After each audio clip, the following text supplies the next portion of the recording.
So the next question here is,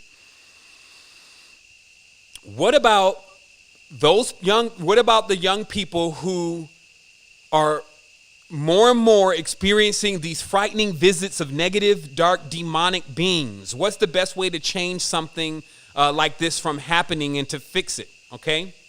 And at this stage, I will refer to children that are at before the age of knowing.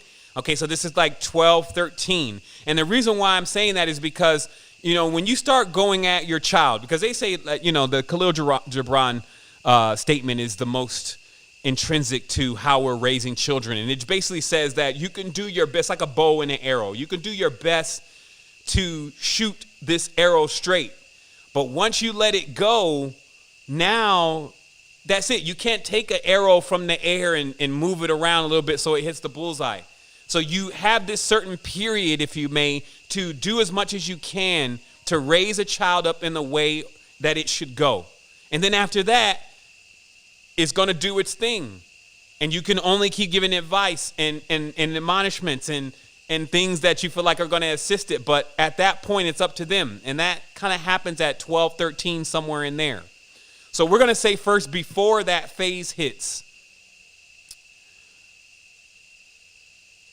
what you can do to prevent these kind of situations from occurring, or to even allow the child to know what to do in these situations, is one, start clearing the space before you're going to sleep. If you find that this is happening now, a nightmare every now and then is not something that you should raise alarms about.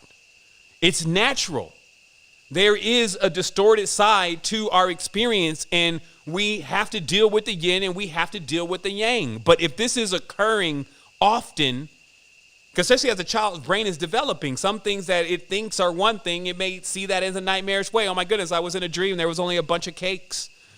And it was cakes everywhere and I couldn't breathe. And that could be a nightmare. You see what I mean? So you don't want to over-diagnose, right? And create things for the child that are not there.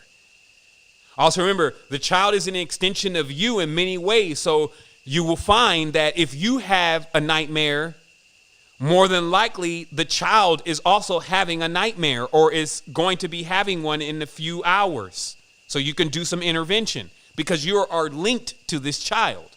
Okay. And then also sometimes the energies that you're bringing in, the things that you may be reading, the things that you may be doing are also going right there. It doesn't have to be communicated in English. We don't use English to communicate such things. It could be the essence. And now the child has picked up on this essence. So what do? Clear the space. You take the time to say, okay, it's about to be time for us to go to sleep. Let's sit in here and let's start clearing our palate. Now, I know that some of the parents do let their children watch TV. Not every single parent here on the line that's supposed to be holistic and conscious avoids allowing their child to watch TV. Okay? There's a lot of pretending going on with that. We try to even filter out what they're watching, but they do from time to time, even at school, get a hold of a TV.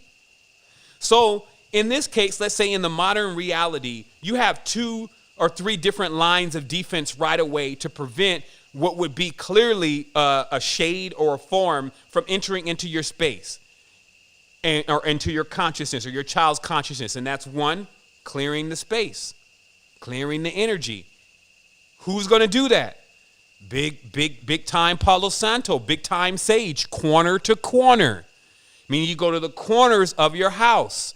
When you're saging, go to the corners. Even the closet corners. Don't miss any corners. Line by line. It even seems almost robotic. Just go down line by line and let that smoke touch up in the top corners. Because that's actually where these energies, that's why they show in the scary movie, the thing is all the way up on the wall and all of that. It's just metaphoric. Those energies, when you shut the lights on, they go into the corner because that is where the darkness is. That is the oob. So you sage corner to corner of the house or the room, right? Clearing the space. Also, if you know the child, maybe through school, maybe even something that you let them watch or has engaged in programming themselves with certain images, clear their palate. meaning that you could do that with one, letting them draw or paint something before bed, or watching some type of documentary that's just about nature, birds. Clear the palate. So that way they basically put a layer over all those images and interactions. And with that, you will probably be able to decrease 60 to 70% of these phantoms from being a part of the consciousness or the energy that is moving through the space. But then also remember that we're on a planet that we don't really know that much about. We're in a body that we're just now figuring out and exploring and discovering. There's a lot of other life forms and different kind of things moving through here at different times and different seasons. So don't over-diagnose the situation as being that somehow some demon has taken over everything, because when you do that, you give the charge to those kind of things. So use your wisdom in determining what exactly is going on and practice these type of methods, resetting the mind, clearing the space.